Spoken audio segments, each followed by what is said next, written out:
the front and gather in the parking lot. I don't think there's going to be a tornado today, so I'm going to skip over that. Oh, change the screen again. Once we get into the details, I'll get it down. Okay. In case of any other emergency, I can be the 911 caller. And can I have anyone who is first aid CPR certified in the room raise your hand? Anybody? Awesome. So those are the people you need in case of emergency. There's an AED out front if we need it, hopefully not. There's restrooms right down the hall. For folks in person, we do have some refreshments. My dear colleagues have ordered us breakfast for the afternoon. I'm not sure why, but there's pastries, fruit, juice, coffee if you need it. Help yourself throughout. Virtual folks, if you're in an emergency situation, let us know in the chat and we'll do our best to help. Switch the screen. We're going to start with some introductions. So we'll just go around the room and then folks online will put their name and organization in the chat. I already introduced myself, so I'm going to pass it back to Dave.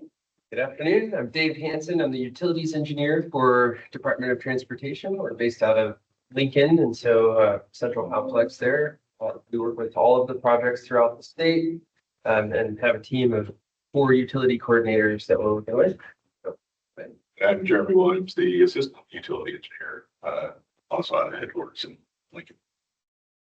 Right here. Jeremy Taubenheim, Dawson Power, staging technician. Gordon Curtis, Dawson Power. Kipling Reese, District 7 permits officer for NDOT. Liz Dagmar, District 7 Project 12 range. Chris Lutz, NDOT roadway design, Districts 1 and 7. Dave Nelson with Newman. Josh Mavis with Allo. Riley McConnell with Allo. Brad Hayes with NDOT Utilities, Utilities Coordinator for Districts 5 and 6. Thomas Thornton, I am the construction engineer for District 6. Lisa Stadler, permit officer for District 6. NDOT. Todd Hill, assistant roadway design engineer, utilities coordination site machine unit fall within that section. And then all the way. Andrew Wilson, District 7 construction engineer. All right. With that, I'm going to pass it over to Dave and Jeremy, if you guys will talk by the speaker. Sure. And I'll switch our screen. So before we jump into looking at some of these specific projects, we did have an overall programmatic meeting middle of October where we discussed any updates or changes to the policy, things that we're looking to roll out in the next year or so initiative wise. Primary thing being digital as-built. So as you guys are completing occupy right-of-way permit installs and then relocations for our construction projects, we would like you to start thinking about capturing the data that we require in the policy, which is XYZ coordinates and depths. And by depths, we mean elevations. So if you weren't able to join us for that meeting, you can find a copy of the recording on our website, which is dot.nebraska.gov. In the business center, there's a utilities tab, and I think that's where we're putting all of the recordings of all of these meetings. So you can go back and review that. And then also I wanted to say before we get into the next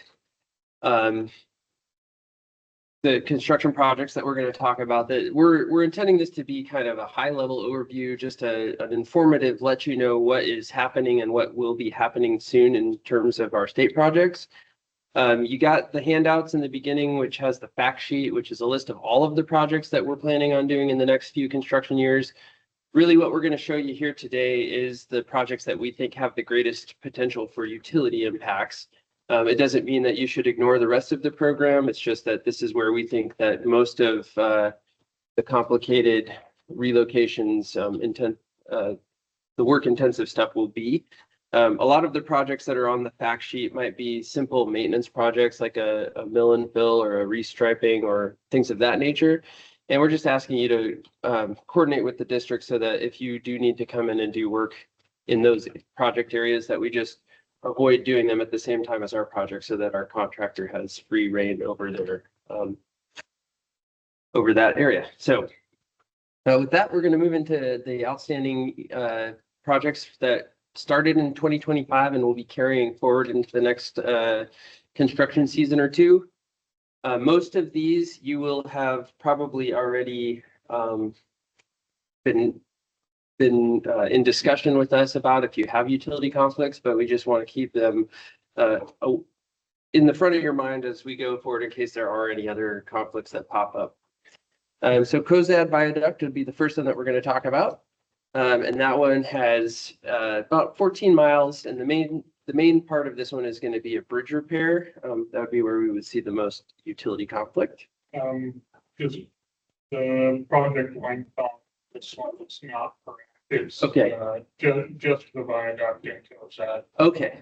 So, our apologies there. Yeah, and we're going to ask our district representatives and our designer representatives who are here to offer up any, anything up here. So, as Thomas said, there's that bridge. It's in progress. It's looking like it's going to complete here sort of soon. So hopefully, like anything that was needing to be taken care of has been taken care of by this point. And we can move on to the next one. These are just the utilities there. So we're going to see all these slides on this particular slide. Utilities involved will be on the right-hand side of your screen. So that's where you're going to want to see if you're on that list. And then we'll have kind of anticipated utility impacts up here.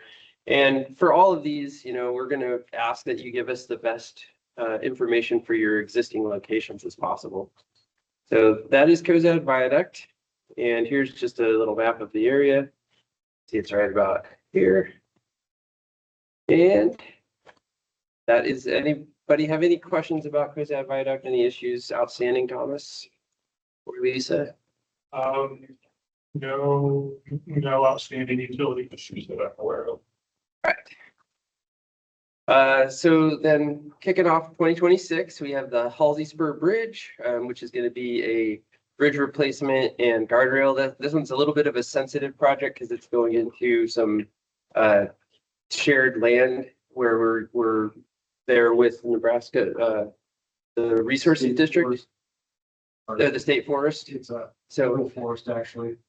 yeah, so we will just have, there's a little extra coordination there, but I think for the most part, Brad has this project good to go.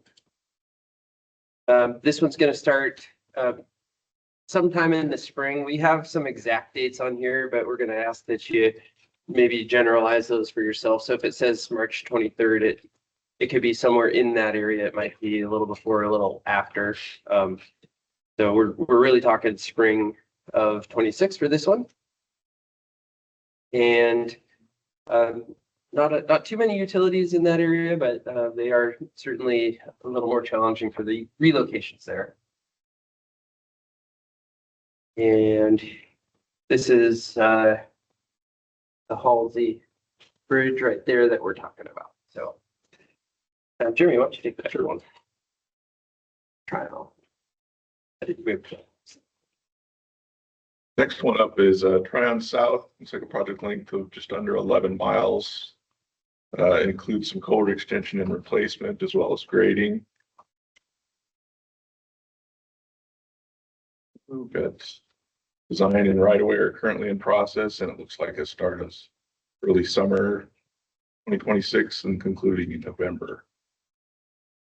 Could have just a couple utilities on this, but we could have some potential conflicts, maybe with grading, but more than likely with the culvert extensions.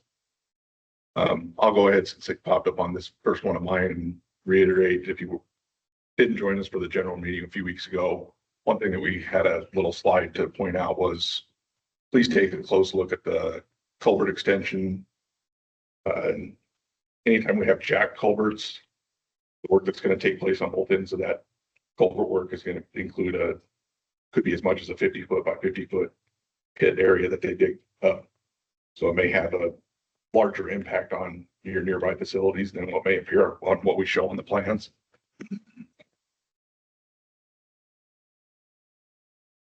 And here's an overview of this one. And to that point, also with grading, what we're showing on our plans is going to be the existing condition and then the final condition. We are not showing anything that happens in between those 2 points in time. So just because it looks like we might be doing a fill, that doesn't mean that they're not going to excavate first and then fill back up. Or if they're doing a cut, they might cut a little further down than what the final line is. So just be aware that anytime that there's a grading activity and your facility is in that area, that we just want to pay close attention to that to make sure we work with our construction engineers and district folks so they can help you understand like the extent of those efforts as well. Yeah, and another example that I thought of too while you were describing that one, Dave, is sometimes with both extensions and new culvert installations, if you take a closer look at particularly the drainage cross sections, because we may be doing some extensive grading at the ends of those cross section or at ends of those installations or extensions. North Platte I-80 scale. I think this is a pretty low impact one, isn't it, Dave? Is this the scale replacement? Yeah, there was some full depth pavement right there, but I think everybody would be clear. Yeah, there's a weight and motion scale embedded in I-80 that we will be removing and replacing. And then we will also be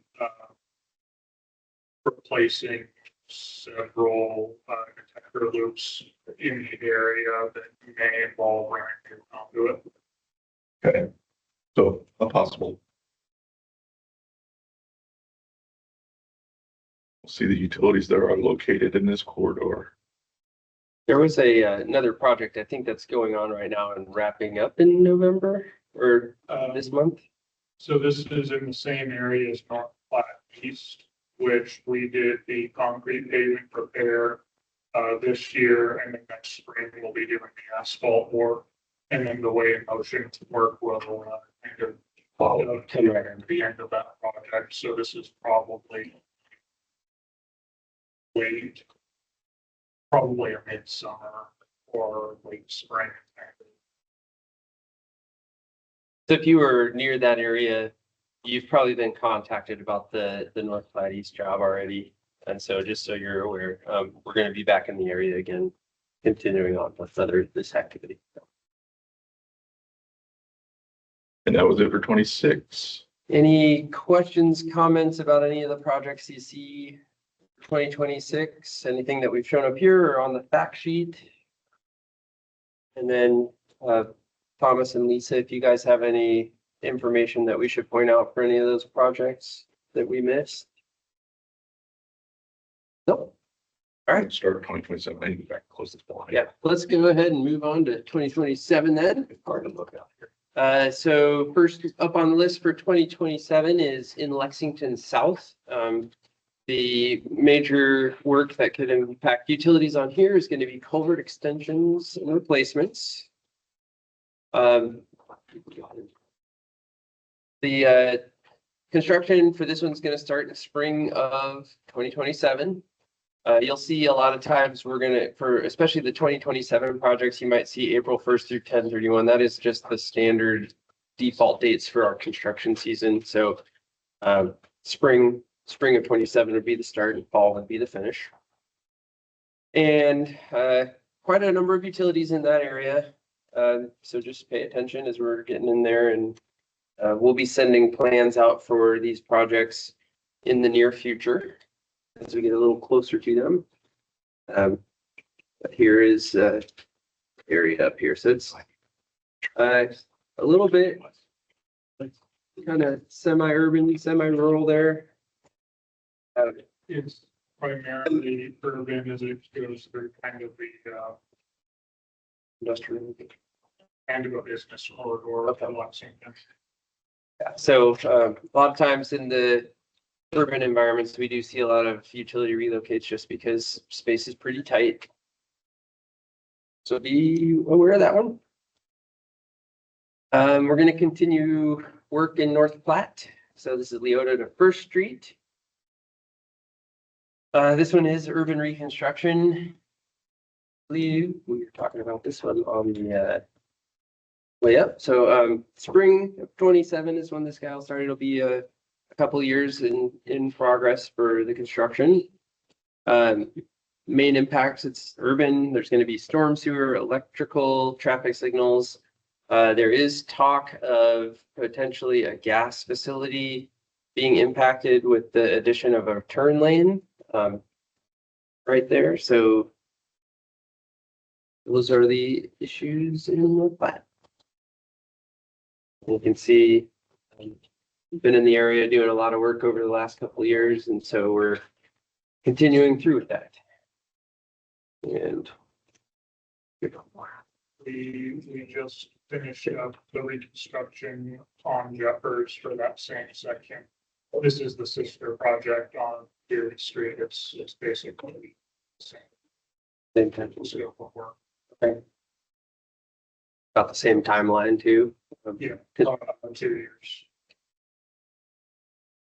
Next, I've already had requests for permits along there, so I try to send them on to our design team. Okay, Let them As they look at come in. it first, and then maybe give some elevations on what's out there.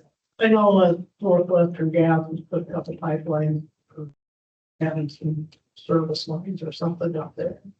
But I do try to go through the design team first. thanks, Lisa. Maxwell South, project length of 2 miles. Looks like it includes some bridge replacement in design, and right away is also in design again for the 27 construction season. We got a number of utilities located on this one. And again, the larger impact is probably going to be at or near that bridge replacement. I believe Dawson has line over. We do, and we're having issues with the railroad right now on getting a permit. So they can get a railroad permit, will be moved. Yeah, we'll get out of your way as soon as we get a railroad permit, but we're going on, it was April of last year when we applied for it. Oh, wow. So, understand. Yep. Just know that we're trying. We need to have a railroad coordination meeting. Right. Invite them to. Next year. Next year, maybe we will. And here's an overview of that Maxwell project.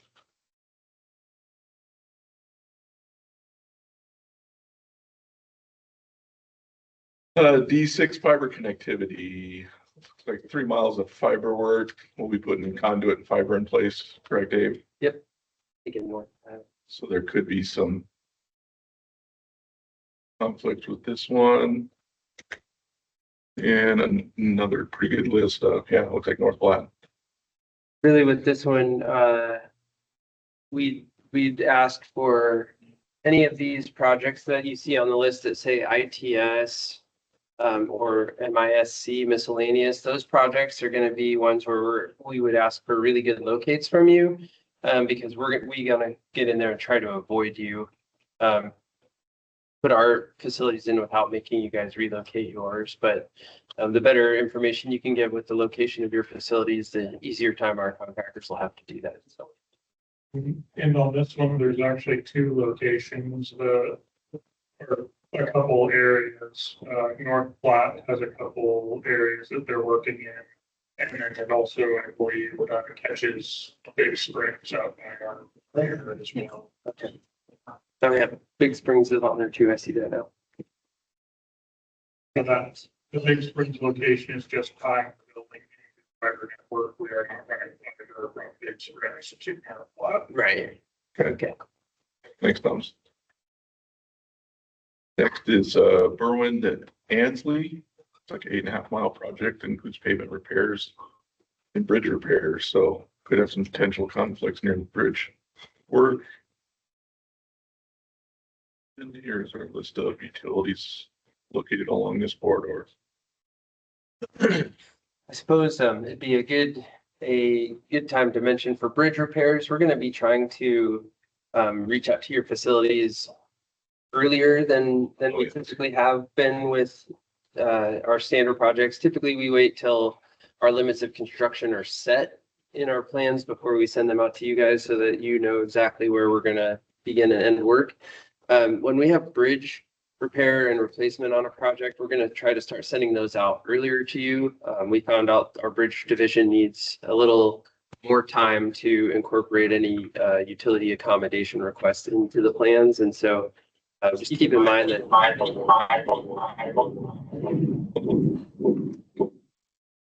but it Pink Floyd should.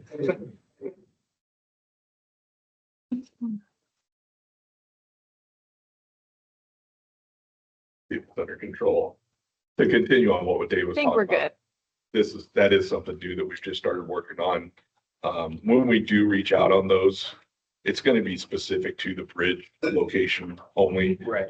It may be a bridge, maybe a repair or replacement portion that's on a larger scale project. We're going to reach out to you on that. The trouble is the determination that bridge is making is very early on. And by the time they've made their decisions, when we go through our normal process, it's kind of a little late for them to go back to the drawing board. So those contacts will come from our coordinators early on, when Bridge has contacted us directly to look into those specific locations. And the main thing there is if you want to attach to the bridge, we need to coordinate with Bridge Division to get that incorporated into their design. The main thing there is our policy is to have the utilities provide hanger inserts that get installed into a deck at the time of casting. So they're cast in place, and then they're available for you to come in once the bridge is ready for further work. Without those attachments in place at the right time, it's no guarantee that you'll be allowed to go on the bridge without clearance.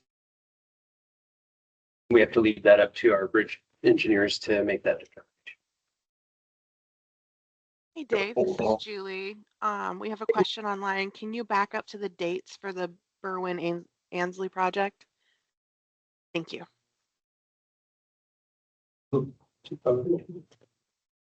There we go. Yeah, so Thank you. It'll be March. That's probably Again, what's on here is probably just the construction season for 2027.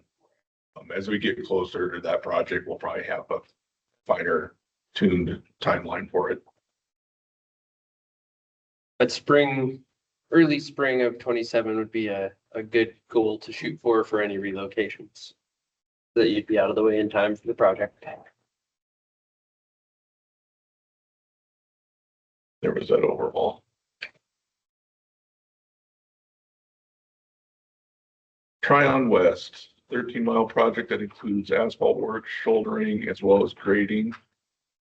But we could have some conflicts with the grading work.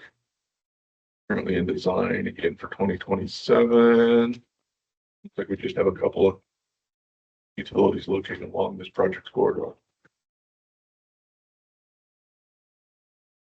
And that's it for District 6. Yeah. Any questions?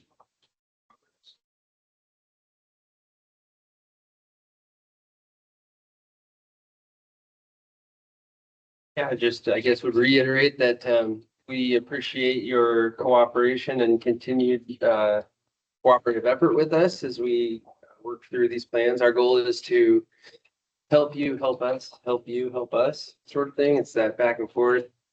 And not just between our agency and your utility. We also may need to coordinate between utilities to help you guys figure out the best place to relocate. If there's multiple facilities that are moving. So we appreciate your ongoing efforts to help our projects move forward.